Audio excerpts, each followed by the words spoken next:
1901, mother smiles with her children. But look at what's missing from her hands. Dr. Rebecca Hayes had spent 12 years as a photographic conservator at the Charleston Museum of History, specializing in African American family portraits from the late 19th and early 20th centuries. She had examined thousands of images, families documenting their lives, their achievements, their dignity in the decades following emancipation. But the photograph that arrived at her conservation lab in February 2024 contained a detail so small, so seemingly insignificant, that she almost missed it. And that detail would lead her to one of the most heartbreaking stories she had ever uncovered. The photograph had been donated by the estate of Dorothy Williams, a 91-year-old woman who had recently passed away in Charleston. Dorothy had been a retired librarian and family historian who spent decades preserving her family's documents and photographs. Her will specified that her collection should be donated to the museum so her family's history would be accessible to researchers and the public. The photograph was in excellent condition, professionally mounted on thick cardboard backing. The photographer's stamp read, "Harrison Studios, Charleston, South Carolina, July 1901. The image showed a family of 6 posed in what appeared to be the parlor of a well-appointed home. Floral wallpaper framed them, along with an upholstered chair and a small table draped in lace. The family was African American and clearly of some means. The father stood at the back, wearing a dark suit with a vest and watch chain, appearing to be in his early 40s, with a serious but proud expression. 4 children were arranged in front of him, 3 girls and a boy ranging in age from about 6 to 14. They wore their finest clothes. The girls in white dresses with ribbons in their hair. The boy in a suit similar to his father's, but it was the mother who immediately captured Rebecca's attention. She sat in the center of the composition, her placement indicating she was the emotional heart of the family. She wore an elegant dark dress with a high lace collar and elaborate sleeves. Her hair was styled fashionably for the period. And she was smiling, not the stiff, formal expression common in photographs from this era, but a genuine, warm smile, suggesting joy and contentment. Yet something about her appearance struck Rebecca as odd. It was a hot summer day in Charleston in July. The lightweight fabrics on the children and the open window behind them made that clear. The father wore no jacket, only his vest.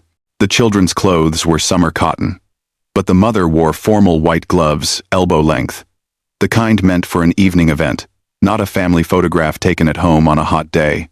Her hands were folded primly in her lap, the white gloves stark against her dark dress. Rebecca leaned closer.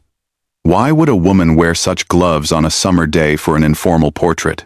Unless she was hiding something. Rebecca reached for her magnifying glass. There had to be a reason for those gloves. She began her investigation by examining the photograph's backing. Someone had written in careful script, "Williams family, July 14th, 1901. Martha, Samuel, and children, Ruth, David, Clara, and Sarah." Martha and Samuel Williams. Rebecca turned to the museum's genealogical database and began searching for the family in Charleston's records from the early 1900. She found them quickly in the 1900 census taken just 1 year before the photograph. Samuel Williams, age 41, born in South Carolina, occupation carpenter. Wife Martha, age 51, significantly older than her husband. 4 children, Ruth, 14, David, 12, Clara, 10, and Sarah, 6.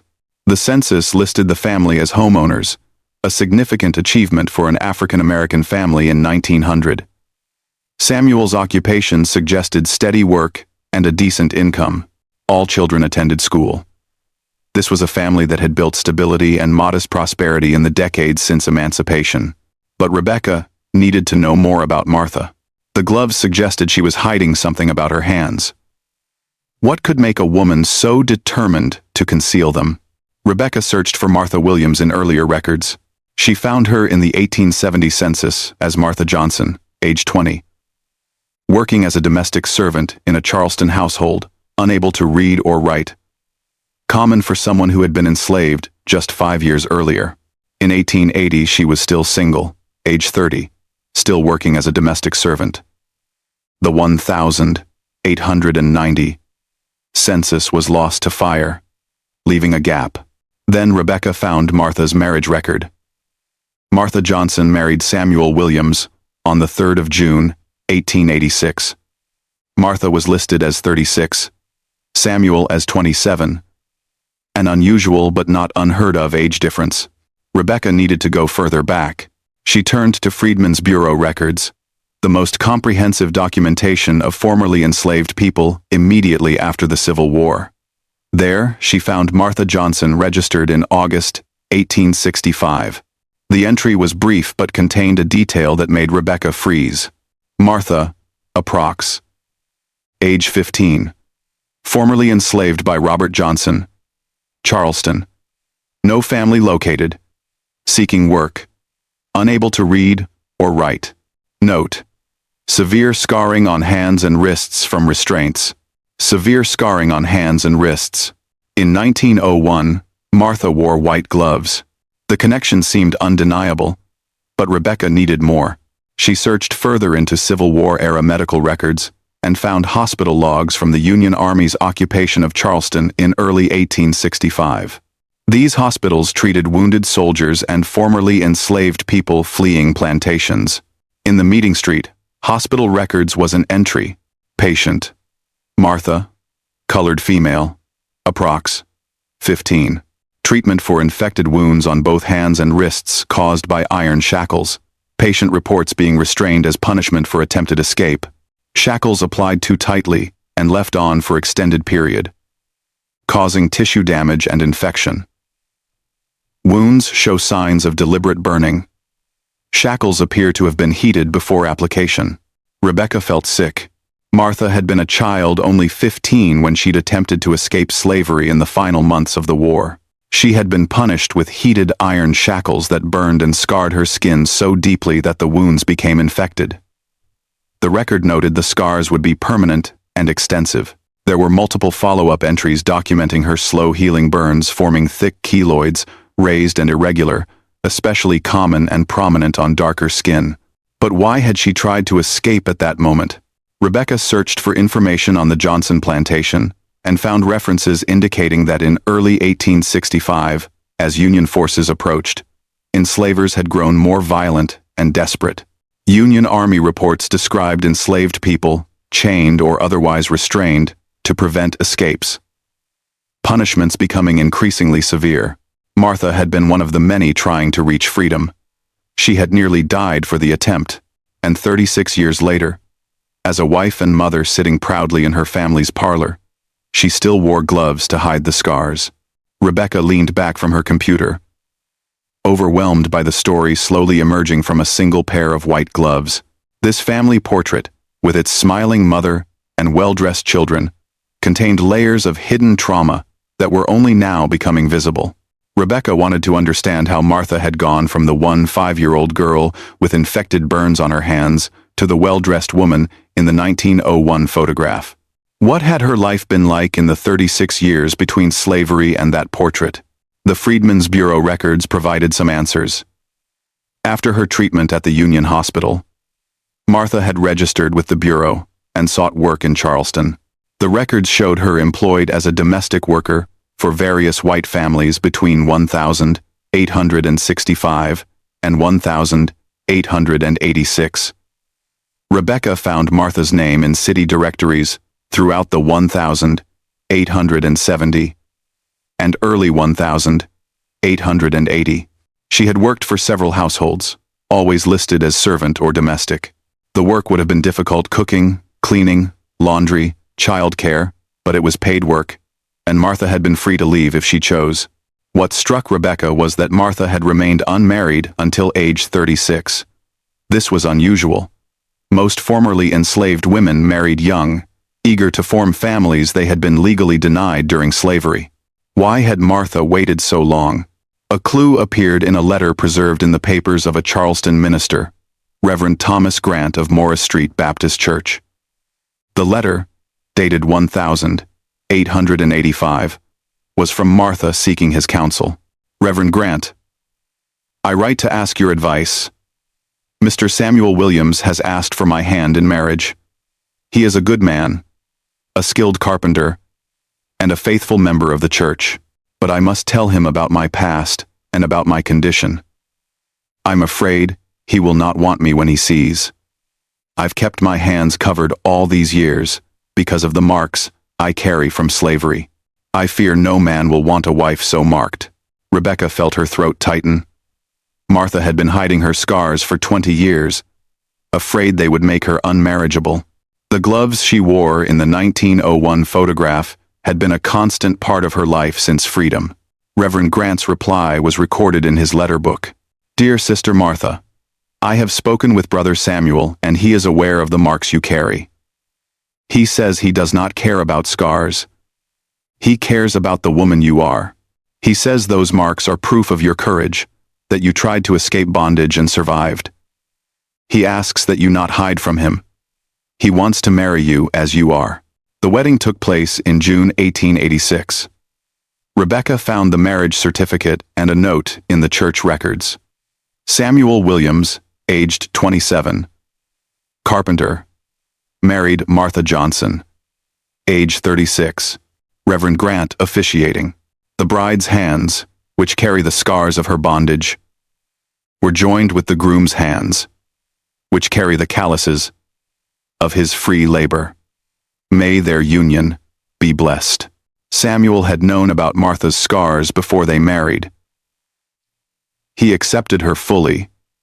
Aglet talk departed, and together they had built the life shown in the 1901 photograph, a stable home, children, prosperity. But Martha still wore the gloves. Letters in Dorothy Williams's donated collection offered more insight into Martha's relationship with her children and her decision to hide her scars even from them. One letter, written by Martha's eldest daughter, Ruth, in 1945 explained, "My mother always wore gloves, or she kept her hands hidden in the folds of her dress or apron. As children, we thought this was just her way, something proper ladies did. We never questioned it. On hot summer days, when we ran barefoot and played in our lightest clothes, Mother still wore her gloves. We thought she was simply more refined than other mothers." The letter continued, "It wasn't until after my mother's death in 1918 that my father finally told us the truth. He explained that Mother had tried to escape slavery when she was just 15 years old, and that she had been punished with heated iron shackles that left permanent scars. He said she had hidden her hands her entire free life because she didn't want the scars to define her. She didn't want us to think of her as the woman who had been punished for trying to escape. She wanted us to think of her as simply Mother." Ruth's letter revealed something Rebecca had not considered. Martha's decision to hide her scars wasn't just about shame or vanity. It was about controlling her own narrative. She had built a new life in freedom, and she didn't want her children's understanding of her to be shaped by what had been done to her. She wanted to be known for who she had become, not what she had survived. Rebecca found another document that reinforced this interpretation. A diary entry from Martha herself, written in laborious, uncertain handwriting in 1895. Martha had learned to read and write as an adult, and her diary showed the effort this required. "My hands hurt today. The old scars ache when the weather is damp. Sarah asked me why I always wear gloves.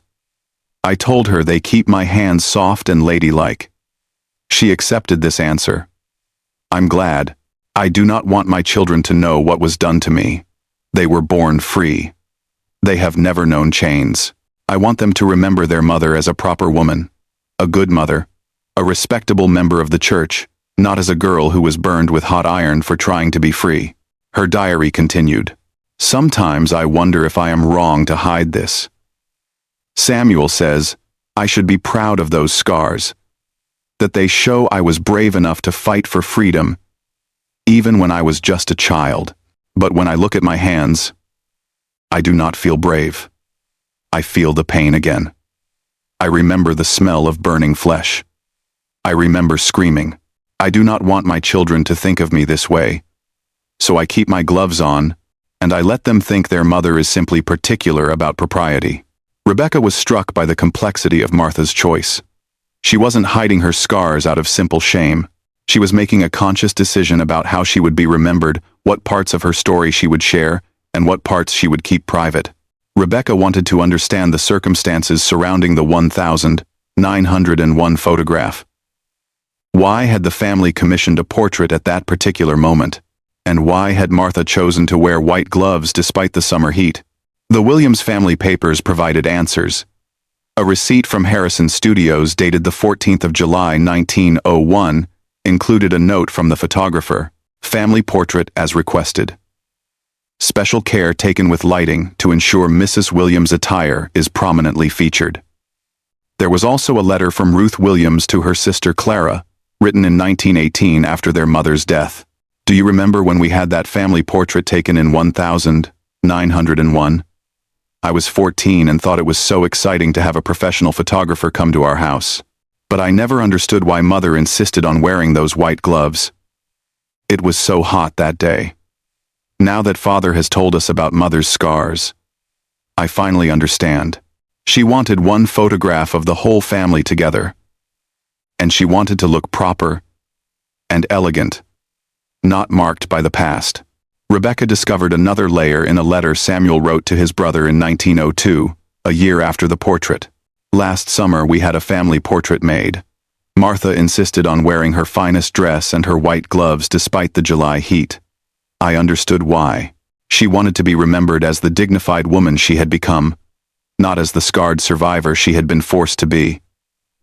But I wish she could have seen herself as I saw her. To me, her courage in surviving was more beautiful than any gloves could make her. I loved her hands, scars and all. But she never believed that." The letter revealed a quiet tension in Martha's life. Samuel had accepted her scars and regarded them as proof of bravery.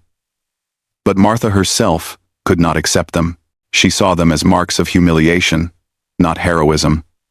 And so she hid them from the camera, from her children, from the world. One more document added further context.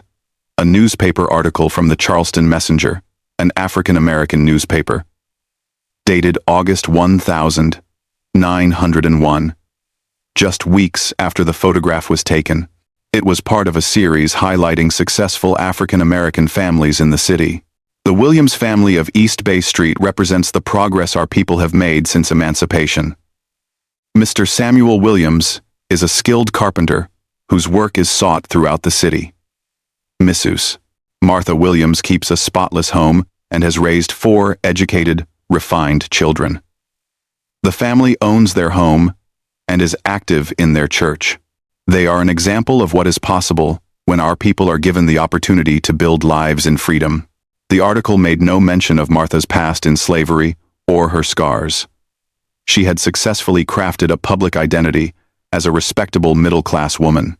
The gloves were part of that identity, a way to ensure that when people looked at her, they saw what she had achieved, not what she had endured.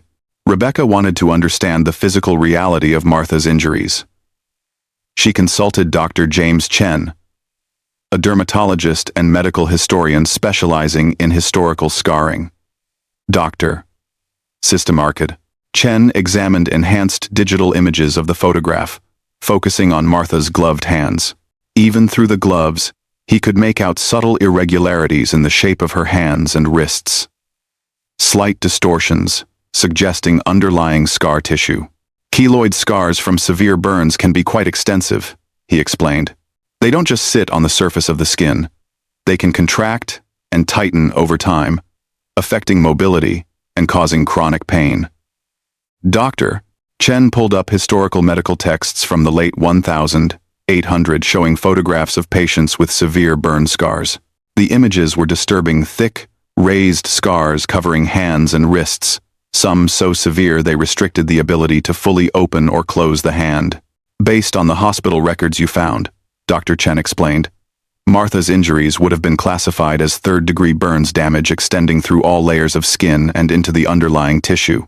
The fact that the shackles were heated before being applied would have made the injuries even worse, and leaving them on for an extended period would have allowed the burns to deepen and the infection to spread. He went on to explain that keloid scars were particularly common in people of African descent due to genetic factors affecting wound healing. The scars would have been prominent, raised, darkened, possibly with a rope-like texture. They would have been impossible to hide without completely covering them with gloves or long sleeves. Dr. Chen also addressed the chronic pain Martha mentioned in her diary. Burns of this severity cause nerve damage that can result in lifelong pain. Temperature changes, humidity, and even stress can trigger pain in severely scarred tissue. When Martha wrote that her hands hurt when the weather was damp, she was describing a very real, ongoing consequence of what had been done to her at age 15. Rebecca asked if any treatments available in 1901 could have improved the appearance or function of Martha's hands. Dr. Chen shook his head. Very little. Some doctors attempted surgical scar revision, but the techniques were crude and often made things worse. For someone like Martha, the best option was simply to keep the scars covered and manage the pain as best she could, which is exactly what she did with her gloves. The medical consultation confirmed what Rebecca had suspected. Martha's gloves weren't about aesthetics or propriety. They were a necessary response to severe, permanent injury that affected her daily life decades after the wounds had healed. Every time she put on those white gloves, she was covering not just scars, but ongoing pain and physical limitation. Rebecca then began researching the broader cultural significance of gloves in African American women's fashion during the post-Reconstruction era. What she discovered added another layer to understanding Martha's choice. Gloves carried complex social meaning. For white women, they were marks of respectability and class. For African American women, they were also tools of self-presentation, dignity, and resistance against racist stereotypes that portrayed them as coarse or unrefined. She found scholarly articles discussing what historians call the politics of respectability. African American women adopting refined dress, including gloves, elaborate hats, and tailored dresses, to assert their worth and humanity in a society that denied both. Yet Martha's use of gloves went beyond these cultural patterns. In African American newspapers from the period, Rebecca found articles discussing the experiences of formerly enslaved people who carried visible marks of bondage. An editorial from the Charleston Messenger in 1898 stated, "Many of our elders carry on their bodies the marks of slavery, scars from whips, brands burned into flesh, broken bones that healed poorly, marks from chains and shackles. These are testaments to their survival. Yet many choose to hide these marks when they can, not out of shame, but because they wish to be seen for who they are now, not for what was done to them then." Rebecca realized Martha's gloves were part of this larger struggle for bodily autonomy, the right to control how one's body and story were presented to the world. The white color of the gloves was significant too. White gloves were worn for formal occasions, church, celebrations, important photographs. By wearing pristine white gloves in her family portrait, Martha was making a statement. This family, this life, this moment, this is what matters. Not the scars, not the past. Rebecca found one more piece of evidence supporting this interpretation. In a sermon delivered at Morris Street Baptist Church in 1900, Reverend Grant preached, "Many of us carry marks from our past on our bodies, on our hearts, but we are not defined by these marks. We are defined by what we build, the lives we shape, the love we give and receive." Martha would have sat in that congregation. A year later, she posed for her family portrait, wearing her finest dress and white gloves, embodying that message, "I am not defined by what was done to me." Rebecca then uncovered what happened after Martha's death in 1918, when her children finally learned the truth. Martha died suddenly of influenza at age 68. After her funeral, Samuel gathered their 4 adult children and told them what he had never revealed during their mother's life. The story of her attempted escape, her punishment, and the scars she hid for 53 years. Ruth, the eldest daughter, wrote about this revelation in a 1920 letter. "When Father told us about Mother's hands, I felt grief, shame, anger, and awe. Grief that she suffered so much. Shame that we never asked why she always wore gloves. Anger at what was done to her. And awe, deep awe that she survived such cruelty and still built such a beautiful life. Ruth preserved 3 pairs of her mother's gloves, later donated to the museum. Rebecca examined them carefully. The fabric had yellowed with age, but was intact. Inside, she noticed irregular wear patterns, stretched fabric shaped by the raised contours of scar tissue. Martha had mended these gloves repeatedly. She protected them because they protected her. David, the only son, reflected similarly in a 1925 letter to his sister. I used to be angry that mother hid the truth from us. But now I understand she was protecting us. She wanted us to grow up free from the weight of her trauma. She wanted us to know her as mother first, survivor second. I respect that choice. But I also grieve what we lost. If we had known, we might have understood her better. Her sadness, her flinching, her nightmares. We might have told her we loved her, scars and all. This tension between honoring Martha's choice and grieving the silence echoed through all the children's writings. They respected her privacy, yet mourned that she carried her burden alone. 9 months after Rebecca first examined the Williams family photograph, the Charleston Museum of History opened its new exhibition. Hidden in plain sight. The stories our ancestors chose not to tell. The exhibition opened on July 14, 2024, exactly 123 years after the photograph was taken. Its centerpiece was the Williams family portrait, enlarged to 6 feet tall. Beside it, displayed in a climate-controlled case, were Martha's white gloves from the photograph, the very gloves she had worn to hide her scars that summer day in 1901. Text panels explained what visitors were seeing. In this photograph taken July 14, 1901, Martha Williams wears white gloves despite the Charleston summer heat. She is hiding severe scars on her hands and wrists, injuries from heated iron shackles applied when she attempted to escape slavery at age 15. 36 years after freedom, she still concealed these marks, wishing to be remembered for the life she built, rather than for what had been done to her.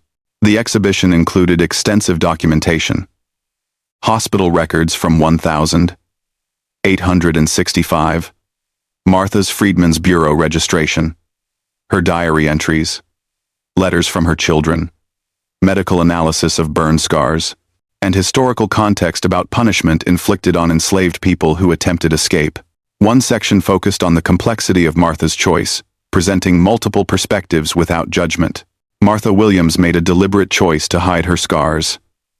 This was her right, her body, her story, her decision about how to present herself to the world. Some might interpret this as shame, others might see self-protection.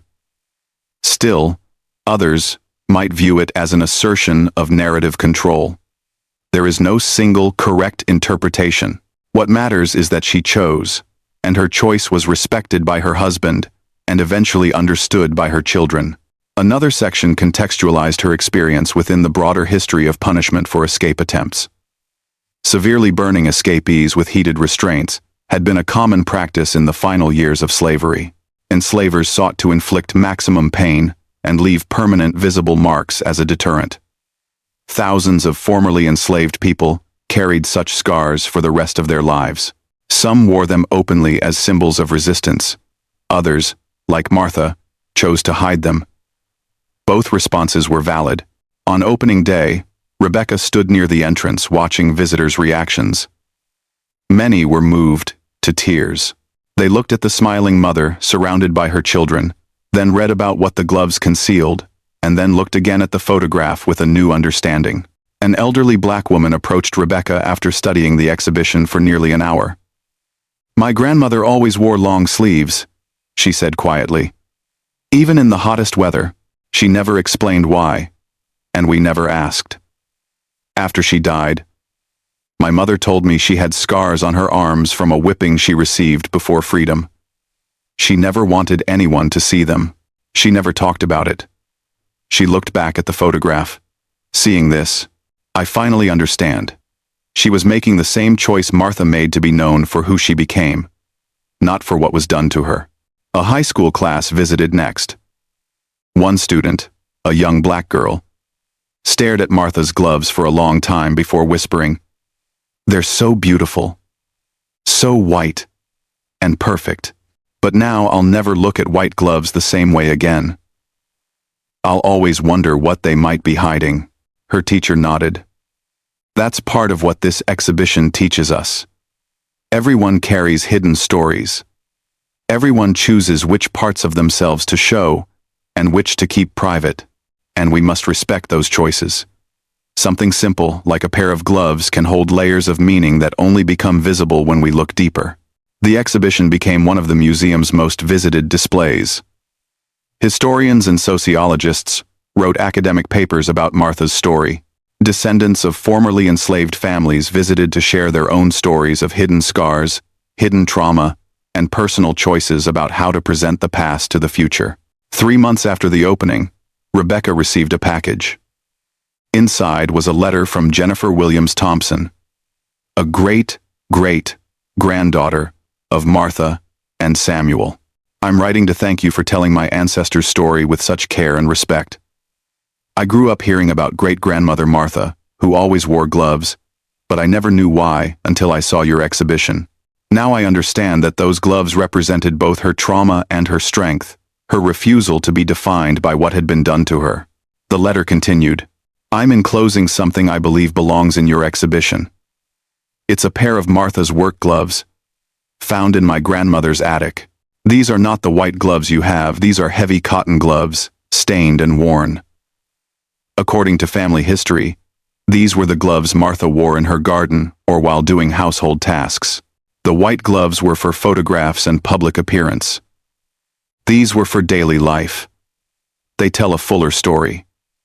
Martha didn't hide her hands all the time. Only when she needed to. I hope visitors understand that difference." Rebecca incorporated the work gloves into the exhibition with a new text panel. Martha Williams wore different gloves for different purposes: white gloves for public appearance, practical work gloves for daily tasks. This reminds us that hiding one's scars in some contexts, while accepting them in others, is a nuanced choice. Not about shame, but about control. Control over one's story, and over when and how to share it. The exhibition ran for 2 years longer than any previous special exhibition at the museum before becoming part of the permanent collection. Martha's photograph and both pairs of gloves remained on continuous display. Rebecca often thought about Martha Wood, a 15-year-old girl who had been brave enough to attempt escape, who had survived brutal punishment, who had built a life of dignity despite chronic pain and permanent scars, and who had made a conscious decision about how she wanted to be remembered. The photograph from July 14th, 1901, showed Martha exactly as she intended. A well-dressed, respectable woman, surrounded by her family, smiling with genuine joy. The white gloves were not a lie or a pretense. They were a choice, a quiet declaration. This is who I am now. This is what I have built. This is what I want you to see. And 123 years later, visitors to the museum understood and honored that choice, recognizing the pain, courage, and resolve beneath it. The gloves remained on display, pristine white fabric holding layers of meaning, concealment and revelation, pain and dignity, trauma and triumph. And Martha's smile, captured forever in that 1901 photograph, reminded everyone who saw it that survival takes many forms, and that sometimes the bravest act is simply to keep living, keep building, and keep choosing how your story will be told.